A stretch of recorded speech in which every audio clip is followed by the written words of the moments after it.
आता है रिजल्ट, और उस रिजल्ट के आधार पर नेतृत्व बनता है और जो जनप्रतिनिधि नेतृत्व बनाते हैं और फिर नेतृत्व जो है लोगों की राय से मंत्रिमंडल का गठन करता है, तो उसी तरह से होगा। इसलिए आज ही तय कर दें कि कौन क्या बनेगा। अरे जब हमारा बीपीएससी में हमारा मेंबर नहीं बना, जब हमारा कर्मचारी चयन आयोग में हमारा मेंबर नहीं बन रहा है, जब हमारा पुलिस सेवा आयोग में हमारा मेंबर नहीं बन रहा है, जब यूनिवर्सिटी में जो हमारा पहले यूनिवर्सिटी स्तर पर जो बहाली होती थी प्रोफेसर का या जो असिस्टेंट प्रोफेसर का, वहाँ पर अब उसको कर दिया और अब यूनिवर्सिटी के जगह पर डिपार्टमेंट को महत्व दे दिया। तो डिपार्टमेंट के कारण जो हमारा आरक्षण था वो तो समाप्त हो गया। जो पहले था कि यूनिवर्सिटी को बैच बनाया जाता था, अब विभागों को बना दिया गया। अब विभागों को बना देने से जो अनुसूचित जाति जनजाति का जो हिस्सा था वो हिस्सा अब नहीं मिल पाता। और जो बड़े लोग हैं जो जनरल कैटेगरी के हैं वो प्रोफेसर लेक्चरर बन जा रहे हैं, लेकिन हमारे लोग प्रोफेसर लेक्चरर नहीं बन पा रहे हैं, क्योंकि यूनिवर्सिटी जो था वो उसके आधार पर हमारा कोटा पूरा हो जाता था, वो भी नहीं होता था लेकिन कुछ तो हो जाता था। आज उसको साजिश करके बना दिया डिपार्टमेंट, और डिपार्टमेंट के आधार पर जो नियुक्ति हो रही है उसका जो वैकेंसी निकल रहा है उसमें अनुसूचित जाति जनजाति का कहीं कोटा नहीं। क्योंकि मान लीजिए किसी विभाग में 5 स्थान खाली है, तो हमारा तो स्थान नहीं आ पा रहा है, जनरल का ही हो जा रहा है, अनुसूचित जाति का नहीं हो रहा है, हम उस रैंक में नहीं आ रहे हैं। बैकलॉग की जहाँ तक बात है, हमको बताने का काम करें कि किस विभाग में कितना बैकलॉग। सब तो आपने कर दिया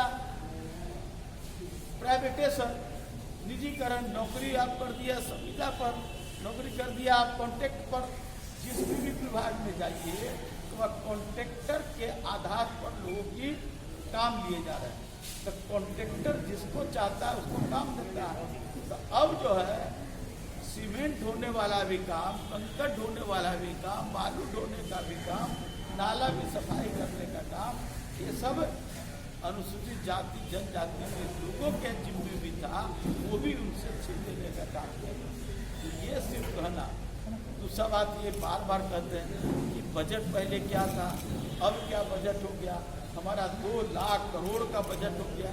मैं कहता हूँ कि बजट विकास का नहीं है, एक्सपेंडिचर है। एक्सपेंडिचर कितना हुआ ये तो बताने का काम कीजिए विधानसभा के पटल पर या आम लोगों को। कोई ऐसा विभाग नहीं, स्कूलों में शिक्षा नहीं मिल रहा है, मध्याह्न भोजन नहीं बंद हो गया, छात्रवृत्ति बंद है। हमारे पास आए थे कई लड़के पटना विश्वविद्यालय के, उनका 4 साल से छात्रवृत्ति बंद है। ये स्थिति विकास का कि आप बजट को बता रहे हैं कि हम विकास करें, लेकिन आप उसका खर्च ही नहीं कर रहे हैं क्योंकि पैसा ही नहीं है, पैसा ही नहीं है। और जो पैसा है वो बंदर बात हो रहा है। कुछ चंद उंगली पर गिरे हुए पदाधिकारियों के आधार पर उन पैसों का बंटवारा हो रहा है और पैसा को आप निगम और बोर्ड में आप गठन कर रहे हैं। और एक सबसे बड़ा संकट का बात है कि जो संविधान में है कि जो भी आयोग होगा जो नियुक्ति का, बिहार पब्लिक सर्विस कमीशन, कर्मचारी चयन आयोग, पुलिस सेवा आयोग, इस सब में अनुसूचित जाति जनजाति का एक सदस्य निश्चित रूप से सदस्य होगा। मैं पूछना चाहता हूँ कौन लोग हैं सदस्य? न अनुसूचित जाति के हैं न अनुसूचित जनजाति के हैं। आपको एक एक चीज बिहार सरकार के बारे में आपको जो है कि बताने का काम।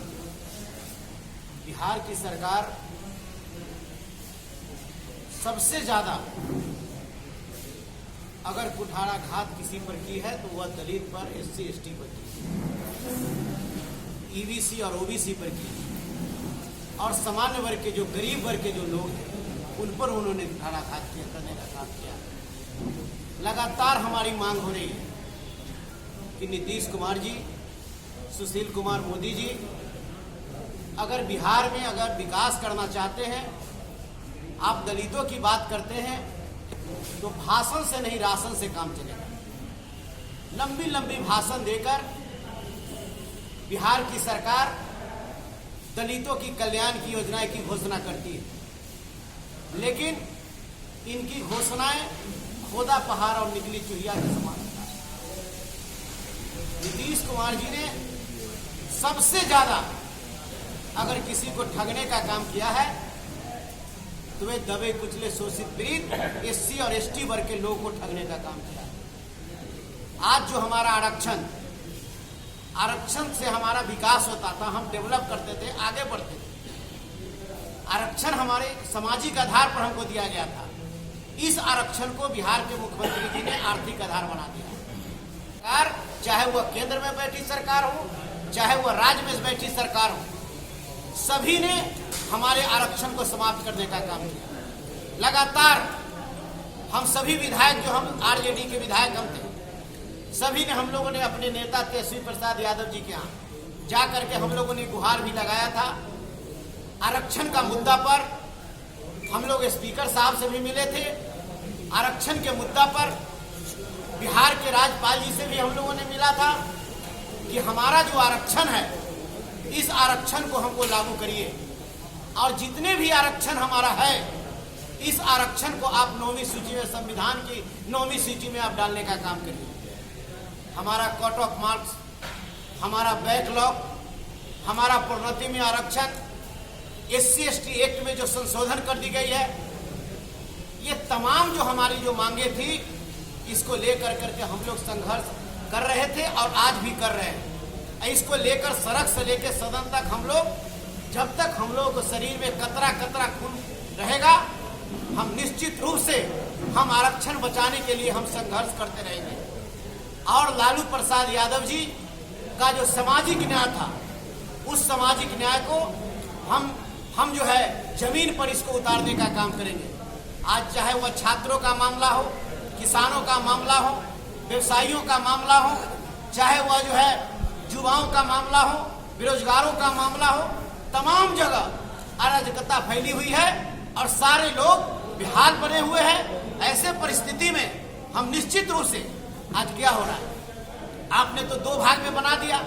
आप SC/ST जो हमारा पहले से था, उसमें तीसरा विकल्प आपने महादलित आयोग बनाया।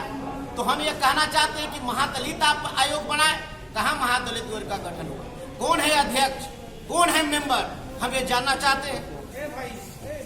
वर्तमान जो डबल इंजन की सरकार है, वो क्लेम कर रही है कि दलितों और आदिवासियों के लिए और पिछड़ों के लिए बहुत काम किया है, सबसे ज्यादा काम किया है।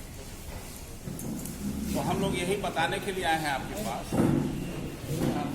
कि ये डबल इंजन की सरकार में सबसे ज्यादा नुकसान अगर किसी को हुआ है, आर्थिक और सामाजिक और राजनीतिक रूप से भी, तो वो हुआ है ये एनडीए की हुकूमत में।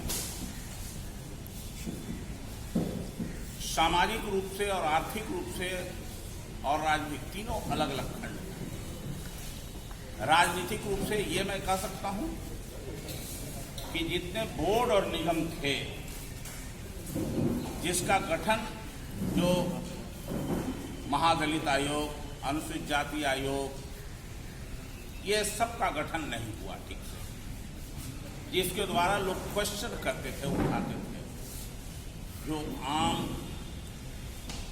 आवाम की जो समस्या थी एट्रोसिटी के बारे में, जो आर्थिक विभेद हो रही है उसके बारे में, तो सबसे ज़्यादा नुकसान हुआ उसके माध्यम से इस हुकूमत में आज दलित और आदिवासियों का। ये सर्वविदित है कि चारों ओर नशा, शराब बिक रहा है, लेकिन नशाबंदी केस में अगर कोई जेल गया तो केवल दलित लोग गए हैं, पिछड़े लोग, दलित आदिवासी लोग जेल गए हैं नशाबंदी में, और सब लोगों को बेघर-बार हो 70,000 से ऊपर लोग जेल गए, जिस नशाबंदी के माध्यम से लालू यादव ने ताड़ी को फ्री किया था और कहा था कि ये जूस है, इस पर कोई टैक्स नहीं लगेगा और लोगों को पीने के लिए मिलेगा। जब नीतीश कुमार की हुकूमत आई तो इसको उन्होंने शराब में बदल दिया और कहा कि अब नीरा इससे बनेगा। मैं पूछना चाहता हूं कि बिहार के कितने स्थान पर नीरा बन रहा है। ये फेक आईवास, और आज की तारीख में 70,000 परिवार के ऊपर मुकदमा चल रहा है। इतना ही नहीं, अन्य केसों को भी मैं जब देखता हूं, एट्रोसिटी एक्ट, जो एट्रोसिटी एक्ट है उसमें जो भी मुकदमे हुए वो किसी में कन्विक्शन नहीं होता। 2%, 3% भी कन्विक्शन नहीं हुआ, क्योंकि ये सिस्टम गलत है। SC ST पर उतना ही तरह तरह के एट्रोसिटी हो रहे हैं, दलित पिछड़ों पर वो चल रहे हैं एट्रोसिटी। तो एक एक करके अगर सबसे ज्यादा किसी को नुकसान हुआ, इन्होंने कहा 5 डिसमिल जमीन देंगे। लाखों लाख परिवार ऐसा है जो बेघर बार हैं, जिनके ऊपर कोई छत नहीं है, वो रहने के लिए मजबूर हैं। और स्मार्ट सिटी के नाम में बड़े शहरों से लाखों लाख परिवार को इस सरकार ने विस्थापित कर दिया गया। ये आज के हालात में आ गया। तो लगातार गरीबों के प्रति जो सम्मान मिलना चाहिए नहीं दिया, और जीतन राम मांझी को बड़ा खुशी के साथ मुख्यमंत्री बना दिया, और रगड़ते दिल्ली पहुंचकर छीन लिया। यह है नीतीश कुमार के कारनामा, यह है उनकी पहचान, यह है उनका कारनामा। तो आपसे कहना चाहते हैं, इतना ही नहीं, आज हमारे यहाँ गरीबों का जो समस्या है, हम लोगों ने जितना काम किए थे वह काम आज तक नहीं हुआ। आपको राबड़ी लालू यादव के काल में जितना गरीबों का सम्मान मिला, आज तक किसी नीतीश कुमार ने किसी को नहीं दिया। यहाँ तक जो मिनिस्टर जो है शहर में बसते थे, उनको हम लोगों ने जमीन दिया और उनका बसे हुए जगह पर उजाड़ने का काम नहीं किया। आज भी राजा बाजार से लेकर चितकोड़ा तक और आपको कंकर बाग तक देखने को मिलेगा, यह काम किया। हमने जनता दल के सरकार में कानून बनाया था, जो बासहीन भूमिहीन नहीं, जो बास के लिए जमीन नहीं है, रहने के लिए जमीन नहीं, वैसे लोगों को 4 डिसमिल जमीन देंगे। और उस काम को हम लोगों ने बाखूबी किया। अब बिहार के करीब 3.5 लाख के लोगों को जमीन बसने के दिया।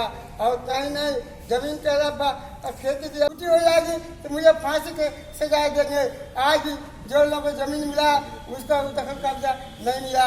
कहने के लिए हम 4 डिसमिल बनाए थे, और जब नीतीश कुमार सरकार कर दिया तो 3 डिसमिल, और 3 डिसमिल के बाद में किया जितना 5 डिसमिल, लेकिन 1 डिसमिल किसी को नहीं मिला। आज सभी रोड के बांध किनारे पोखरी भिंडा पर बसे हुए जानवर की तरफ बसे हुए। जहाँ से भी हम यह भी कहना चाहते हैं कि जो लोग अनुसूचित जाति में पैर खरीद कर अपना जीवन बसर करते थे, ऐसे लोगों को उन्होंने कितना प्रताड़ित किया है, मारा है, पीटा है, घसीटा है और जेल में बंद करने का काम किया है। यह नीतीश कुमार कहता है कि हम नीरा बनाएंगे। नीरा कब बनेगा? जब उनके मरने के बाद। वह आज तक नहीं हुआ। जो हमारे बड़े अफसर हैं, जो अगर आपको हमारा वीडियो पसंद आया हो तो इसे लाइक करें, सब्सक्राइब करें और साथ ही बेल आइकन दबाना ना भूलें।